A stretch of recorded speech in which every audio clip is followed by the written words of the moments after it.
Space Shuttle solves a problem. Good morning. This is Dallas Townsend with the CBS World News Roundup. And Henry Hartsfield today solved a problem aboard the Space Shuttle Columbia, a problem that for a while proved baffling. Reed Collins reports from the Johnson Space Center. There were tense moments yesterday when the payload bay doors would not close, the left rear striking the shoulder of the spacecraft. A tightly buttoned ship is required for re-entry. Columbia had been flying for a long time belly to the sun, and there's a 400-degree temperature difference between sun and shade. Through the night, while Mattingly and Hartsfield slept, Columbia turned like a barbecue spit, warming all sides evenly. And this morning, Mattingly tried the door closure again. Stand by. Mark, close. Okay, they close normally. And they fit perfectly, closed and latched. And there was relief in mission control and in space. TK, everything looks good to us. You can continue with the normal procedures. Okay, thank you, sir. And Columbia sailed on, well past the midpoint of the 7-day mission that ends the 4th of July. Reed Collins, CBS News at the Johnson Space Center. Caused the civilian officials to squirm, as they've been doing since they agreed all military cargoes aboard the shuttle would be treated with equal secrecy, and all video from the cargo bay would be released on tape only after Defense Department approval. So far, that approval has come instantaneously, but it was grudgingly agreed that passed by military censorship is what it is. Irv Chapman, ABC News at the Johnson Space Center, Houston.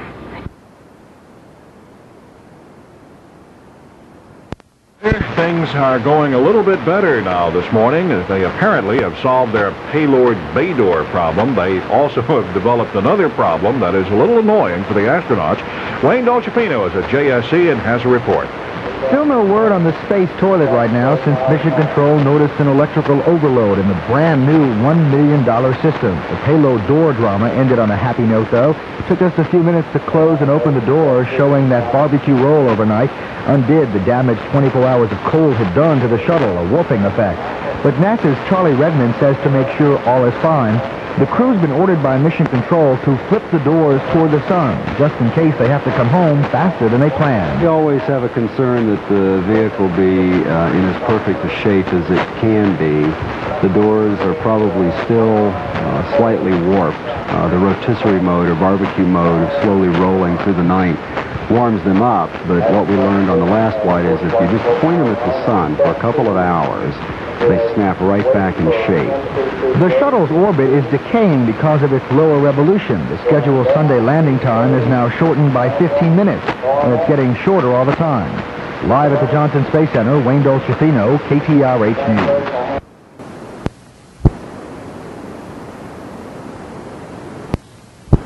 Go ahead, Columbia.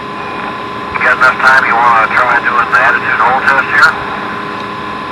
Roger, TK. We were just standing by hoping you'd ask that. Yeah, you're go to do that.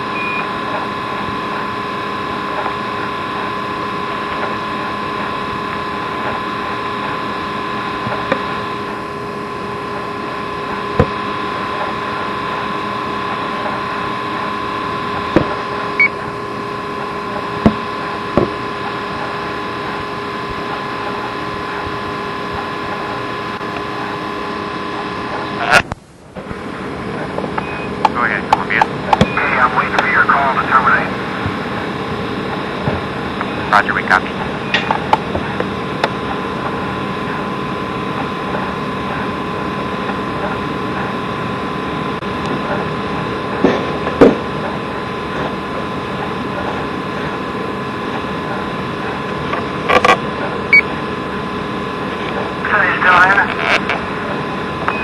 Roger, Hank, loud clear.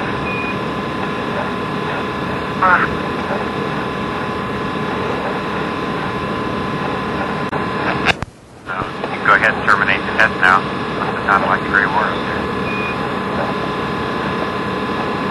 Yeah, we can probably sell it to some orchestra. Roger. Syncopated rhythm.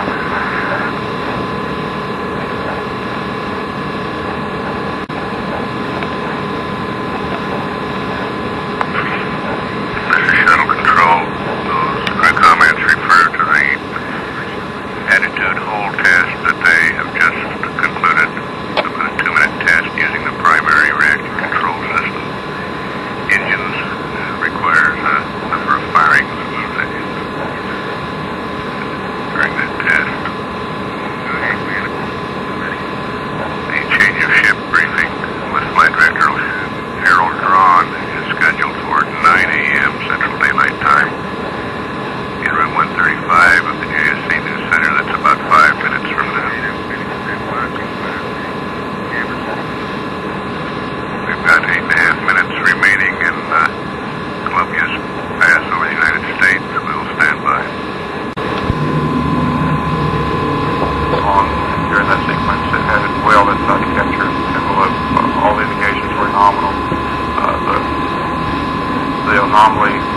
whatever it was that causes the doors not to function properly the first time had been cleared.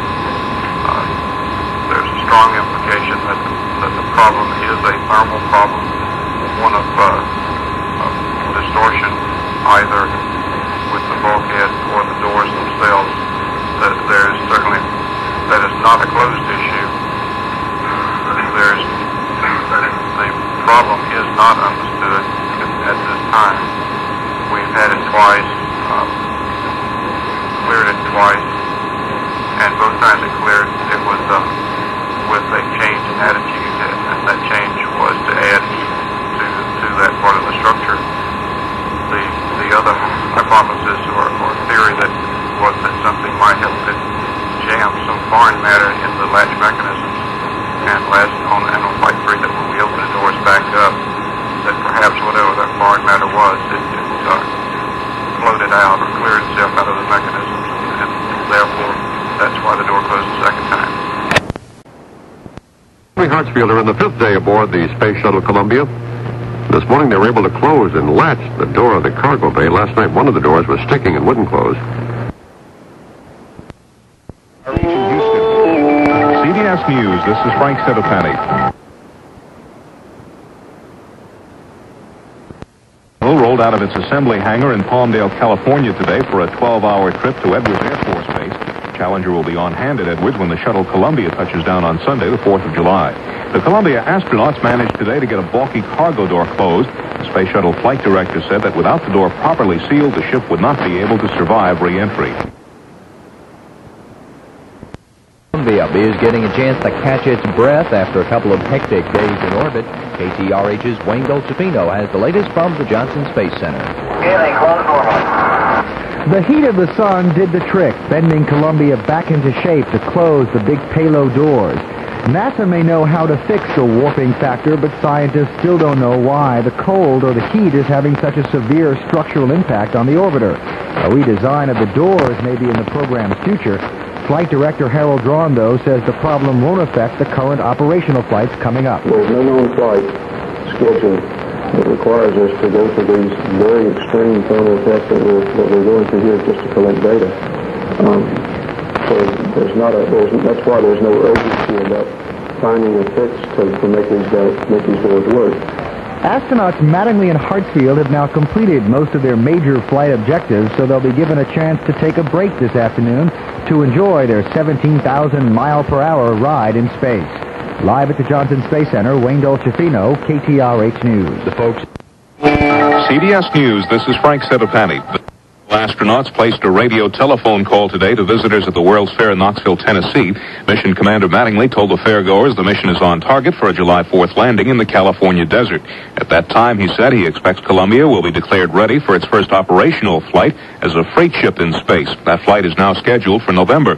Earlier today, the astronauts managed to seal a cargo bay door that apparently had warped from exposure to the extreme cold of space. The flight director said today Columbia could not survive re-entry without the cargo doors tightly sealed. A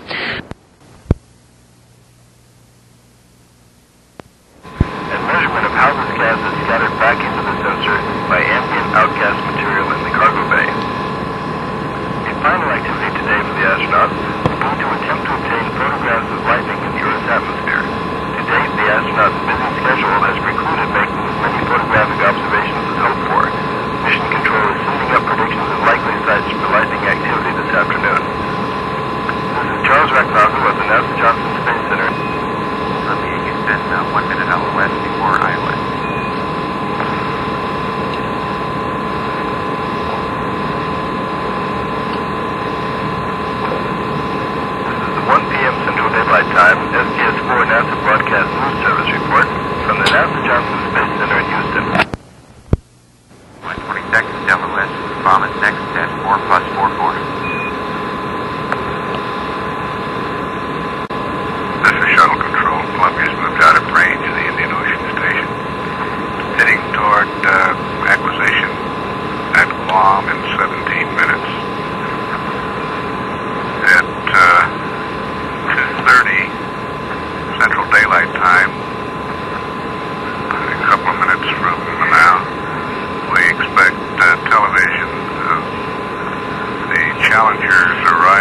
Dryden Flight Research Facility after its overland trip from the Rockwell plant in Palmdale. First part of the transmission will be videotape, and then we'll go to a live picture. That's scheduled for 2:30 p.m. Central Daylight Time. In 4 days, 4 hours, 28 minutes mission elapsed time. This is Shuttle Control, Houston. Status report.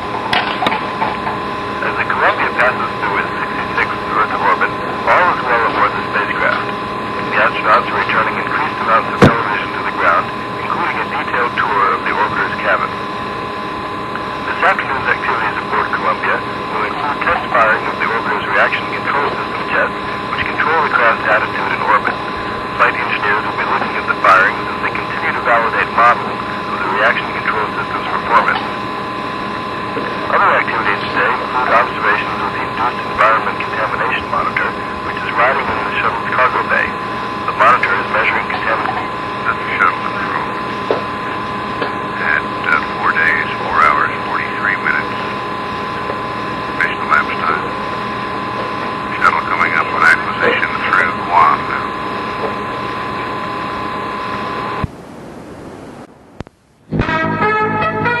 From ABC News, I'm Bob Schmidt. Walk to fix the doors over the ship's cargo bay. NASA says the warming rays of the sun fixed a warping problem, and the doors closed perfectly today. The Justice Department of the House... Been a day of rest and relaxation for astronauts Ken Mattingly and Hank Hartsfield. They managed to close the shuttle's payload bay doors, but NASA's still not sure how it might prevent those problems from recurring in the future. Shuttle officials say the crew has now accomplished most of its major goals before Sunday's landing. Presumably, that would include the secret experiments from the Department of Defense. By the way, the Pentagon's involvement in the Space Shuttle project is causing some resentment here at the Johnson Space Center, as KTRH's Wayne Dolcefino found out today. We asked visitors at the Johnson Space Center today whether the military should play any role at all in the Space Shuttle program. Their answers were split down the middle. I don't think that the department knows enough about what they're doing yet on Earth to be going and putting their stuff out in space. I don't think they have any right to be bringing any weapons or war technology into space. I think the military should be involved in as little as possible. Yes, I think they should be involved, mainly for national security purposes. I think it should be tied in, yes. Yes, for defense measures against other countries. I don't think the military should be involved in the space program because that is not the true aim of true science. The Defense Department wants about $8 billion for its space exploration over the next 3 years. The Pentagon will play a role in about 1/3 of future shuttle flights. Live from the Johnson Space Center, Wayne Dolcefino, KTRH News. This is The World Tonight, sponsored in part by the Control Data Corporation. Good evening, I'm Douglas Edwards, CBS News. Space Shuttle Columbia today. There were messages by radio telephone from Columbia to the World's Fair in Knoxville, Tennessee. Messages that included the information that the Space Shuttle transportation system will be operational after this flight. Christopher Glenn reports on the astronauts' day. There was no wake-up music for the crew this morning. Business came first. A nagging problem with one of the latches on the payload bay doors, left facing the sun during the sleep period to try to thaw it out. Tension was high as Mattingly swung the big doors down again. Okay, here comes the doors. The commander inched the latch toward its locked position. Stand by, mark, close. Okay, they close normally. Completion of the successful test left the astronauts with little to do the rest of the day. At one point, Hartsfield demonstrated their exercise treadmill, which he said kept track of things like his heartbeat. The little device also keeps up with how many miles, if I get that far, I run. But this morning I have calculated that I walked about 6,000 miles. Their leisurely day wound down with a leisurely dinner. There were even yawns from ground control. Columbia, Houston, we've been looking around for something for you to do, but haven't been able to find anything. So we'll just let you finish your meal. In California today, crowds lined the streets as the newest orbiter, named Challenger, was delivered by truck to Edwards Air Base. During its 38-mile ground journey, Columbia, aloft, covered nearly 154,000 miles. Christopher Glenn, CBS News, Johnson Space Center, Houston.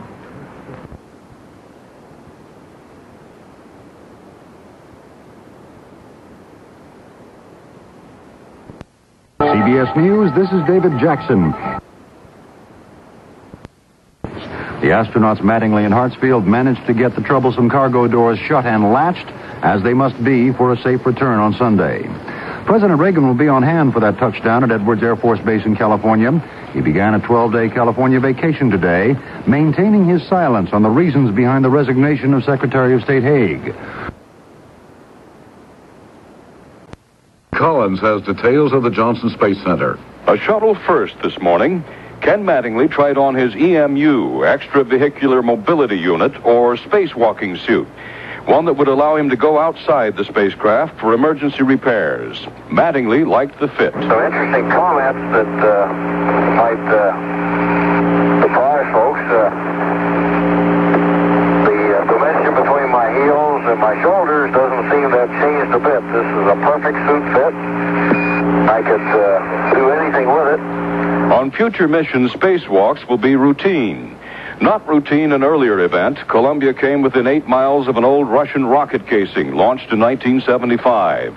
The objects whizzed past one another at a relative speed of 6,500 miles an hour.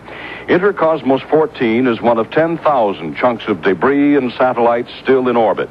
There's no indication Mattingly or Hartsfield even saw the close encounter. Reed Collins, CBS News at the Johnson Space Center.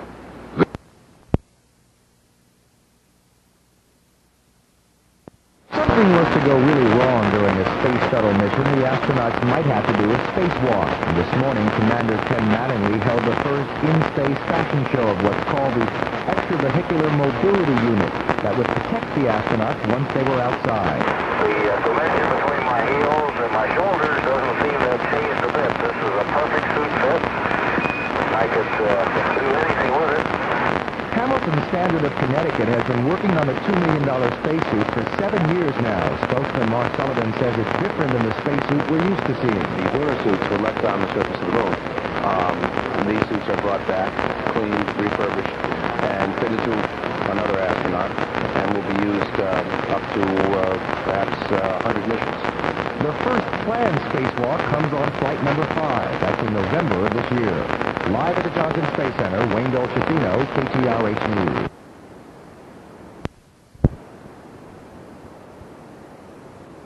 Clock. CBS News, this is Charles Osgood.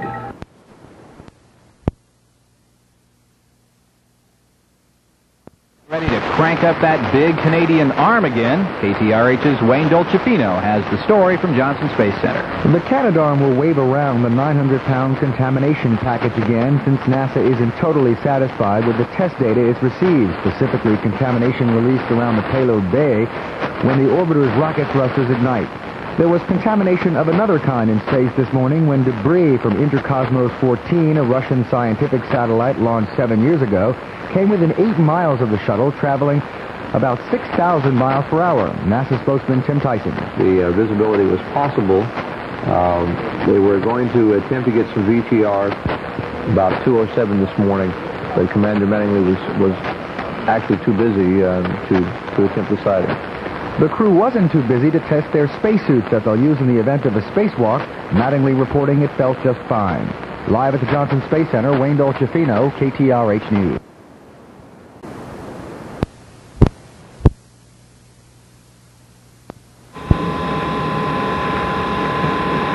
Appearance of stars over the Earth's horizon at night, and a live video of sunrise as seen from Columbia as it comes up over the Hawaiian Islands. And still some video stored on board of a recorded sunset scene that we may anticipate down link later on. We'll reacquire again in about a minute. Columbia on its 80th orbit of the Earth. A mission length time of 4 days, 22 hours, 53 minutes. This is Mission Control Houston. Be Houston with you for 19 minutes through the States, and the Bronze team would like to formally wish you a good day. Okay, thank you very much. Things are going pretty good so far, I think. Spacecraft seems to be in good shape. Roger, and be advised, Sunnyvale Paycom would like payload status report sometime after 2310 on this pass. You'll need the orbit ops checklist and the photo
News, this is Frank Cittipani. The Supreme Court whizzed past a derelict Soviet rocket booster this morning, passing within 8 miles of it.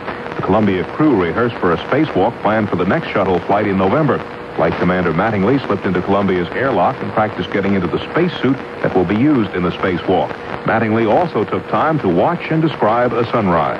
It was a very bright, light blue arc next to the Earth's limb, and it has an orange surface, and the sun is just about to pop up, and it's going to overwhelm most everything. And there's a very light blue surface on the outside. It's really a beautiful color scene, and it's not always the same. A French spaceman and his 2 Soviet companions landed in Central Asia today, completing a 9-day mission in space, which included a rendezvous with 2 other Soviet cosmonauts manning the Salyut 7 space station. And Columbia, Houston, sunset should be in 1 hour and 18 minutes. So 1 plus 18, and sunrise would be 1 plus 5, 4. Okay, thank you. Mission elapsed time now 5 days, 1 hour, 12 minutes. This is Mission Control, Houston.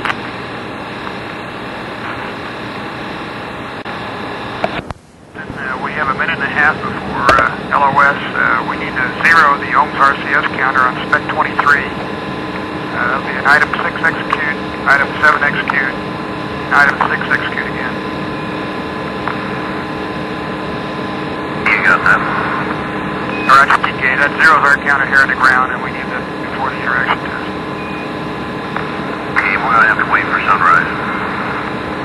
Understand. Houston, we're going LOS in 30 seconds. We'll talk to you through Guam at 1 plus 42. Okay.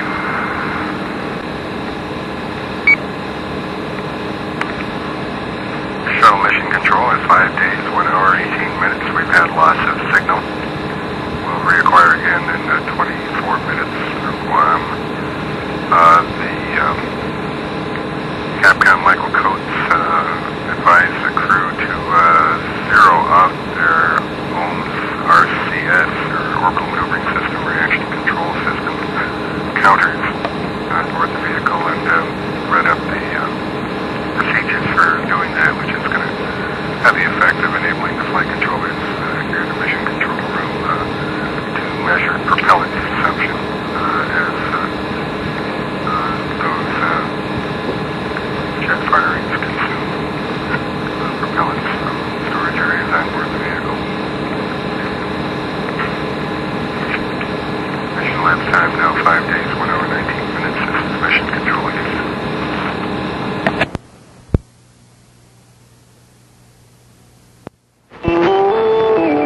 CBS News, this is Frank Cittipani.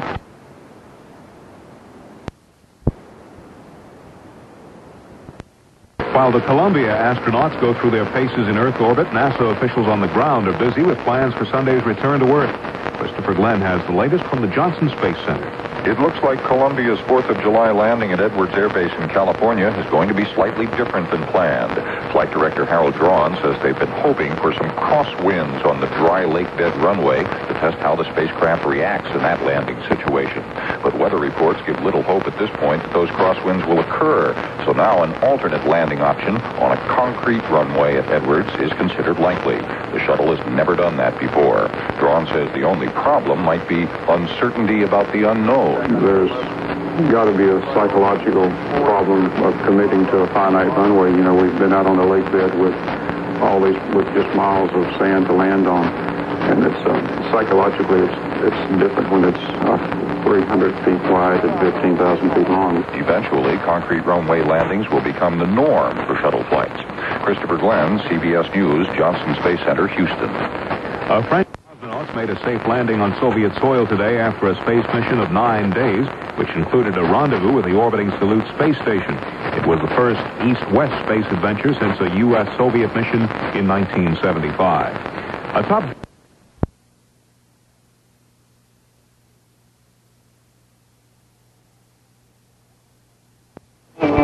CBS News, I'm Stephanie Shelton. Landing is planned for Edwards Air Base in the California desert, and Flight Director Harold Drawn says the weather poses no problem. The weather in all of the intercontinental landing sites is excellent and forecast to remain that way through touchdown. And in fact, at least for Edwards, the prog looks good even for a couple of days past Sunday if anything like that should come up. On the Soviet side of the world, 2 Soviet cosmonauts and a Frenchman are safely back on Earth after a 9-day mission aloft. And a close encounter with a high-flying heap of junk highlighted today's activities aboard the Space Shuttle Columbia. KTRH's Doug Miller reports from the Johnson Space Center. NASA's idea of dressing for success is a reusable spacesuit. Well, today, Ken Mattingly slipped into the shuttle suit and let the rest of the world watch on television as he tested out his new clothes. The dimension between my heels and my shoulders doesn't seem to have changed a bit. This is a perfect suit fit. I could do anything with it. Well, Columbia is about to fly over the Indian Ocean right now, possibly for some photos of the lightning inside a typhoon. Earlier today, the shuttle came within 8 miles of a bunch of Russian space debris that was launched back in 1975.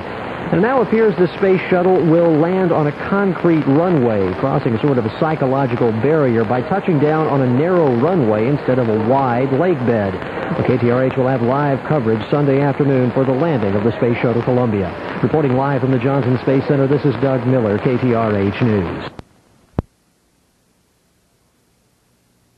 Easy day for the astronauts in the Space Shuttle Columbia. There was a near-miss encounter with some Soviet space debris, but it was harmless. More on the day from Christopher Glenn at Mission Control. It was a deliberately easier than planned day for the crew. Most of the mission objectives have been met at this point, so there was time for such shopping list items like a try-on of the spacewalking suit by Commander Mattingly. The dimension between my heels and my shoulders doesn't seem to have changed a bit. This is a perfect suit fit. I could do anything with it. Hartsfield, the spaceship pilot, worked out with the remote-controlled arm again, unlimbering it while Columbia's small positioning jets were fired to see what kind of twang that motion caused in the spindly steel crane. They revealed where they've been bedding down during their sleep periods. The guy's been sleeping on the aft flight deck, and I've been sleeping in the mid deck. Roger, we copy that, Hank. I've been sleeping in that sleeper tray every night. I've been sleeping right along. That's the greatest thing going. Flight Director Harold Drawn said it seems likely that Columbia's scheduled 4th of July landing will bring a shuttle first, a landing on a concrete runway instead of on the dry lake bed at Edwards Air Base. That will soon be routine, but there's always a first time. Christopher Glenn, CBS News, Johnson Space Center, Houston.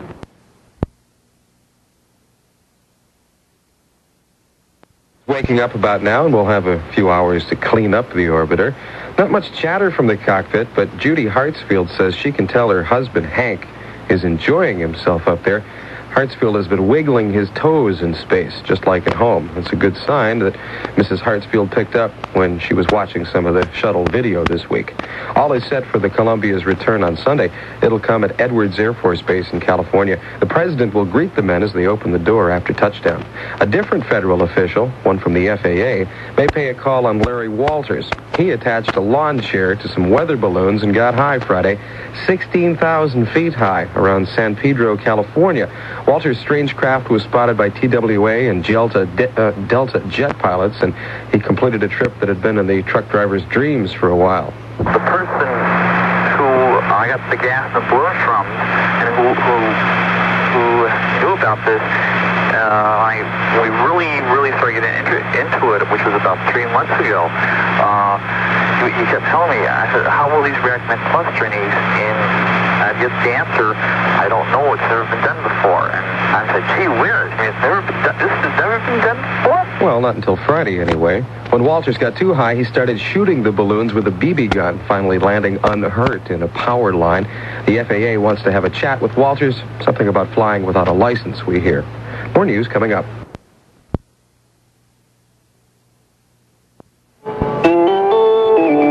CBS News, this is Jay Jones. Reveille has been sounded in orbit for the Columbia crew's final full day in space.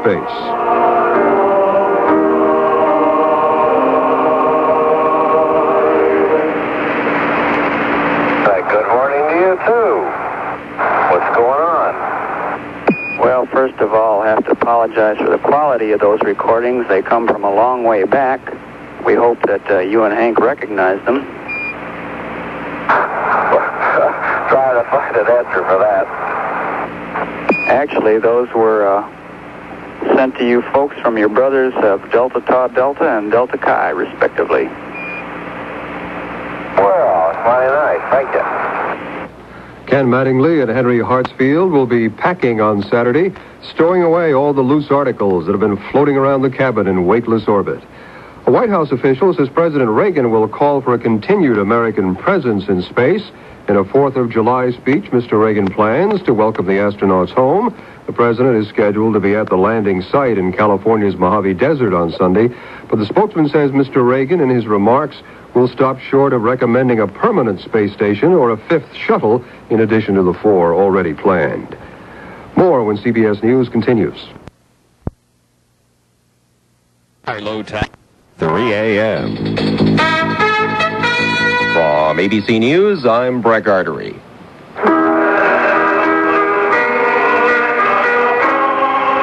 That was the sound early this morning as the astronauts aboard the Columbia woke for their next to last day in space.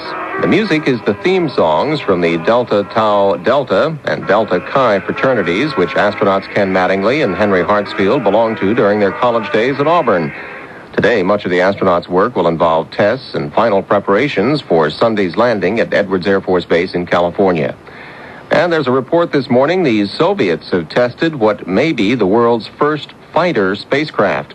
The Los Angeles Times says that test involved a vehicle similar to but smaller than the U.S. shuttle, which could be used as a spy vehicle or a weapons carrier.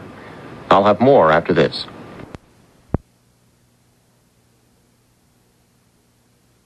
Astronauts have been awakened for the last full day of their mission.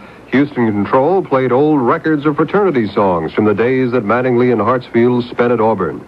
The Columbia crew will be spending a good part of the day tying down all of the loose articles in the spacecraft cabin to prepare for tomorrow's landing on California's Mojave Desert. The Los Angeles Times says the United States has detected a test of a Soviet fighter spacecraft, the world's first. Sources say it's a delta-wing vehicle smaller than the American shuttle. Intelligence sources say the Russians launched an unmanned model and recovered it in the South Pacific. CBS News, this is Paul Lockwood. Astronauts Ken Mattingly and Henry Hartsfield have been up for about 5 hours now, so they're well into this, their last full day aboard the Columbia Space Shuttle. Also an early riser this morning is correspondent Christopher Glenn at the Johnson Space Center in Houston. Mattingly and Hartsfield are whirling through their last full day on orbit with a very light work schedule, but lots of work to do. Mostly it's cleanup day. Mattingly joked yesterday that their 5-day accumulation of travel junk has left them with little room to maneuver about the cabin. Hartsfield pulled a 10-foot-long string of overnight messages off the spacecraft's teleprinter, and he quipped they may have to terminate the flight early because they're running out of paper for the machine. In fact, 3 hours of tidying up time has been allotted today, time they'll also used to bone up on deorbit and landing procedures for tomorrow, when Columbia's 4th and last test flight ends with a first-ever landing on a concrete runway at Edwards Air Base in California, with President Reagan looking on. Christopher Glenn, CBS News, Johnson Space Center, Houston. At Edwards tomorrow, the president is expected to talk about America's space program, and according to one White House official, Mr. Reagan will call for a continued U.S. presence in space, but reportedly will not endorse a 5th space shuttle or a permanent American space station. More after this. Yes, News, this is David Jackson. Mattingly and Hartsfield are putting the Columbia through its final paces today, getting set for return to Earth tomorrow. They say they've got some cleaning up to do before they come down, but as Christopher Glenn reports from Johnson Space Center in Houston, there was a chance for a bit of patriotism on this Independence Day weekend. The crew took time out from last day's spacecraft cleanup to turn television producers, beaming down an elaborate but fuzzy mix of shots of the emblem of their mission, the American flag, and cloud tops over the southern U.S. All this accompanied by indistinct commentary and a tape of America the Beautiful.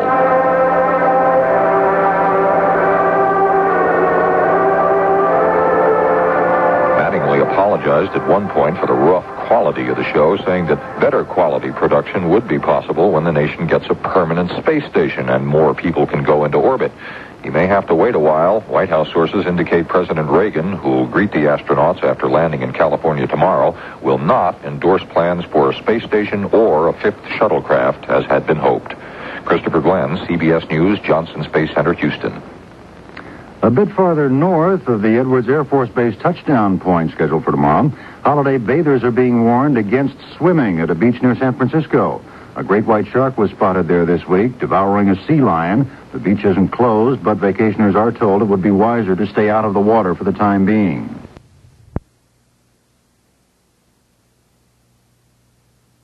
Astronauts Ken Mattingly and Hank Hartsfield, on the final full day of their Columbia mission, are making their final preparations for tomorrow's landing.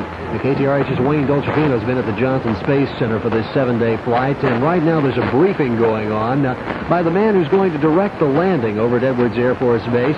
Well, Wayne, what do we found out at that briefing today? Well, that man is Harold Drawn. He's still talking to reporters in the other room. So far, we found out that the crew this morning executed some flight control checkouts to make sure all the hydraulics and avionics that they'll use to come in for landing tomorrow are working fine, and they are, as most everything else in the spacecraft. And Harold Drawn has been telling us this is the cleanest flight yet. And to prove his point, he said had originally told his entry team to show up 3 hours early tomorrow morning just so everyone can get together and make sure all their stuff was right. But he said he called them shortly before coming over to the briefing to tell them just to come to work on time. So it's becoming more and more routine. We've been talking about a lot of ifs today. What happens if the orbital maneuvering rockets don't work? What happens if sudden gusts of winds develop? We do know that there is not going to be significant winds at Edwards Air Force Base tomorrow, so the astronauts are going to be landing on runway 22, about 2,500 feet down that 15,000-foot runway.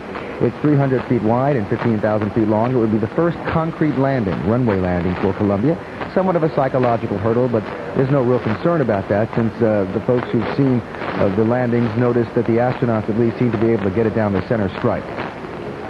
Wayne, for people who'd like to come over and see the Challenger as it comes into Houston tomorrow, what time are the astronauts scheduled to touch down? What's the homecoming schedule look like? Okay, the astronauts are scheduled to come down at 11:10 Houston time. Let me point out now that, of course, we'll be doing reports all morning long, and we're going to start continuous live coverage. Doug, you'll be down here again, starting about 10:30 in the morning. Shortly after their landing, we're expecting the President of the United States, Ronald Reagan, to make some sort of speech in California. If that goes on as planned, we'll carry that live as well. The astronauts, after getting checked out by the doctors and after getting dressed, will get back in planes, and they'll make the flight to Ellington Air Force Base. They're scheduled to get here about 6 o'clock tomorrow night. About 2 hours before that, the Space Shuttle Challenger will show up at Ellington. It's on its way to Kennedy Space Center. It'll be here overnight, and so it should be a real nice 4th of July celebration. Let me point out that only the main gate at Ellington, along Highway 3, is going to be open. And for those of you who don't know where Ellington is, there's an exit right off 45 South. If you're going toward Galveston, coming from Houston, there is an exit for Ellington Air Force Base, so it's very easy to find. Okay, thank you very much. Wayne Dolcefino at the Johnson Space Center, who's just attended a briefing on the Space Shuttle, and everything seems to be going fairly well down there.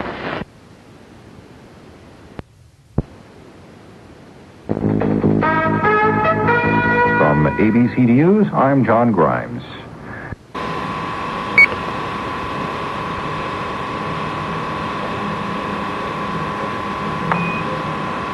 Columbia, Houston, I've got a novel ad for you if you're interested.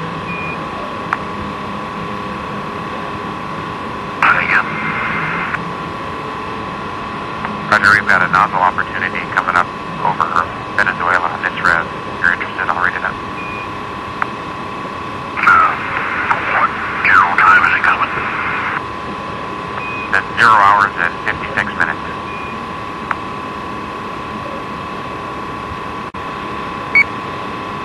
Okay. Roger, is that all you need? Go ahead. Okay, it's latitude 12 degrees north, 77 degrees west, be a daytime path, and they're requesting 1 magazine.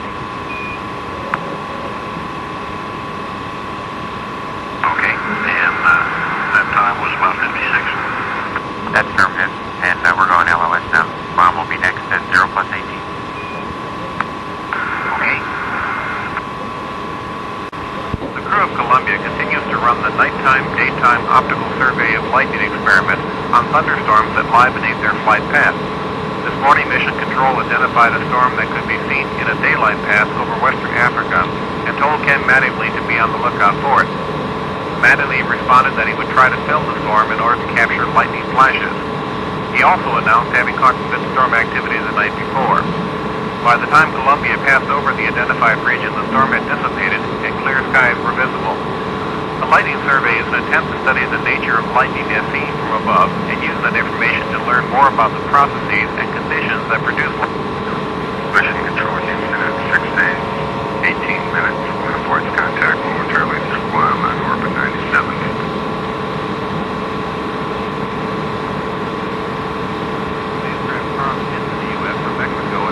South of Houston, Texas, along the Gulf of Mexico, and Columbia, Houston, through Guam for 7 advance. Okay, sir. You're lost, sir.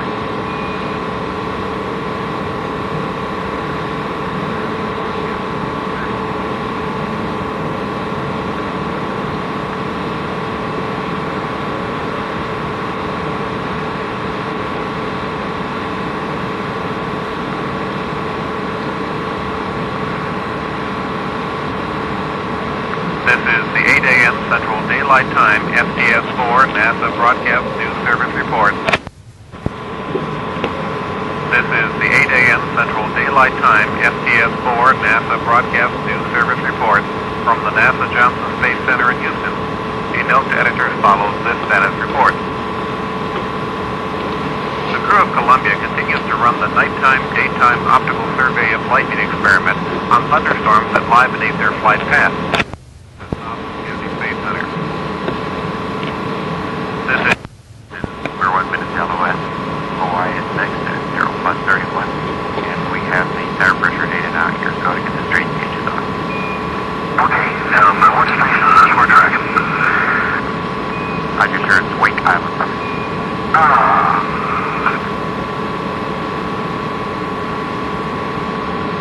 Columbia, we show you locked up the bearing already.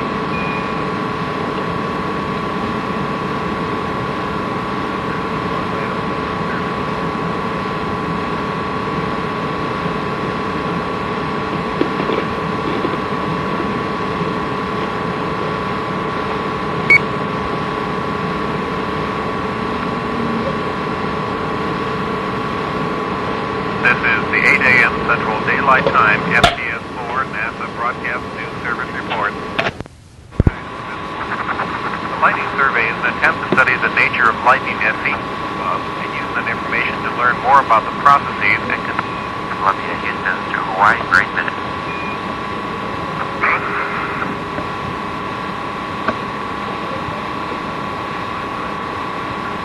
Live television pictures of the United States. The spacecraft crossed into the U.S. from Mexico and passed south of Houston, Texas, along the Gulf of Mexico, and across Florida south of the Kennedy Space Center. This is Gregory Vogt at the NASA Johnson Space Center in Houston. Our next status report is scheduled for 11 a.m. Central Standard. Shuttle Mission Control have acquisition signal from Hawaii momentarily. Mission left time is 6 days, 32 minutes on orbit 97.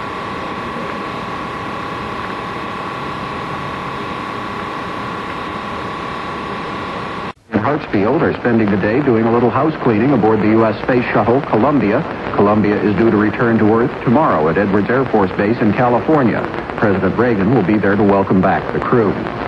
Martina Navratilova is expected to attain another first tomorrow, a landing on a concrete runway. Project directors say the shuttle should have no trouble with the landing, and they say the only challenge will be the psychological effect it will have on shuttle commander Ken Mattingly. NASA would like to test the shuttle's ability to land on the irregular dry lake bed in a strong crosswind, but tomorrow's promise of light wind makes a concrete runway the best test for the returning craft. Reed Collins is at the touchdown site. NASA still wants a crosswind landing, but won't know until the last minute tomorrow whether conditions here will permit it. Normally, it takes at least 40 minutes after the orbiter comes to a stop before the astronauts are ready to get out. Tomorrow, the President, the Commander-in-Chief, will be out there waiting. The orbiter ground operations manager, James Harrington, insists it still may take 40 minutes. I'm sure the flight crew is going to do everything they can to speed up that operation, so we may beat that timeline a little bit. But the bottom line is we're not changing any of our procedures just to accommodate that. But Mattingly and Hartsfield will be anxious to get out of the Columbia as fast as possible to hear President Reagan's first-hand impressions of their space program. Reed Collins, CBS News at Edwards Air Force Base. It's 5 o'clock. CBS News, this is Rob Armstrong. Mission Control in Houston has said goodnight to Space Shuttle astronauts Ken Mattingly and Henry Hartsfield for the last time before they return to Earth tomorrow. Christopher Glenn has more from the Johnson Space Center. Mattingly and Hartsfield are getting ready to bed down for their final night on orbit, having passed a milestone of sorts today. Columbia, be advised, you're now on your 100th orbit after going 2.25 million miles. Yeah, don't even have to change the oil. But they did have to spend much of the day in careful checkouts of spacecraft systems, making sure all will go well tomorrow when they burn back through the atmosphere and swoop to their landing at Edwards Air Force Base, most likely onto the concrete runway there, as President Reagan looks on. Asked if anything can go wrong with this first ever landing on concrete rather than the big dry lake bed nearby, Flight Director Harold Drawn said, "Run off the side or run off the end, we don't plan to do either." Christopher Glenn, CBS News, Johnson Space Center, Houston. Those two solid-fuel rocket boosters that sank in the Atlantic when their parachutes failed after Columbia's launch last Sunday have been located. One of the two boosters is said to be largely intact. NASA is now considering whether a salvage operation is possible. CBS News continues after this message.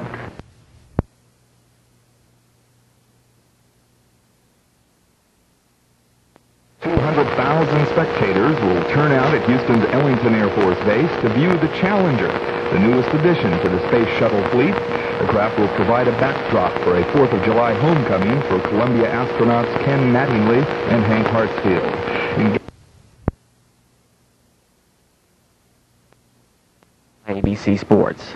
A young couple who belong to an include an endorsement of the 5th shuttle orbiter or the floating space station that NASA wants. Instead, the president will welcome the astronauts home and confirm America's commitment to a space program, but won't pledge any more money to fund it. All those people camped out around Edwards Air Force Base to watch the shuttle Columbia come down tomorrow, listen up. The Center for Auto Safety says recreational vehicles are hazardous to your life. The group says a 2-year study shows RVs are more accident-prone and have fewer built-in safety features than other vehicles. This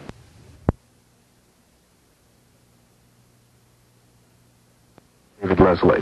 ABC's Irv Chapman has a report on the Columbia Space Shuttle and crew. The Columbia crew has been given an extra hour and a half of sleep tonight, so they'll be fresh for landing and the ceremonies to follow. They spent their last full day in orbit, putting everything loose away and reviewing the flight procedures for coming home. This after final tests of maneuvering jets, navigation, flight control systems, everything but the cargo doors. Columbia is now on the highest orbit it's ever been, 175 nautical miles up. After 2.5 million miles of travel on this flight, Mission Control estimates the shuttle will have logged 7 million miles when it concludes this, its 4th test flight. Irv Chapman, ABC News at the Johnson Space Center, Houston. Touchdown time at Edwards Air Force Base, California is scheduled for 9:10 in the morning Pacific time. ABC News will cover the landing. More news coming up.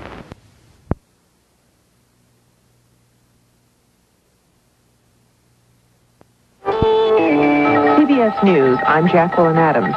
While 20 space shuttles landing tomorrow morning, President Reagan will greet the astronauts at Edwards Air Force Base.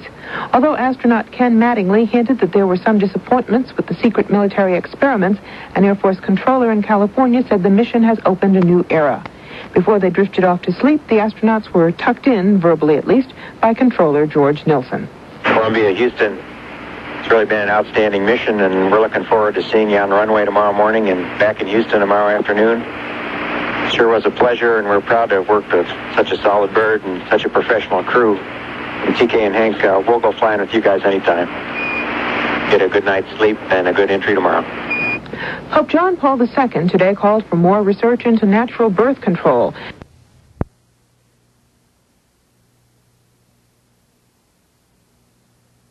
Exactly midnight. From ABC News, I'm Palmer Payne. Well, aboard the Space Shuttle, The astronauts have been sleeping after stowing away and securing everything except the items they will need for re-entry and landing, scheduled for 11 hours from now. ABC's Irv Chapman reports on some of the statistics and logistics from the Johnson Space Center. Their heavy workload was clear as Mission Control toted up the number of feet of teletype paper, 250 feet, used to send printed instructions to Columbia's astronauts during the flight. And another figure, 2.5 million miles of orbital travel on this mission, a total of 7 million miles in the 4 test flights. There were 63 tests of the vehicle's capabilities planned on this mission, 16 more scientific tests. Mission Control calculates better than 9 out of 10 of the tests were fully successful. Irv Chapman reporting from Houston. ABC News live coverage of the landing of Columbia 4 will start at 6 minutes before noon Eastern Time.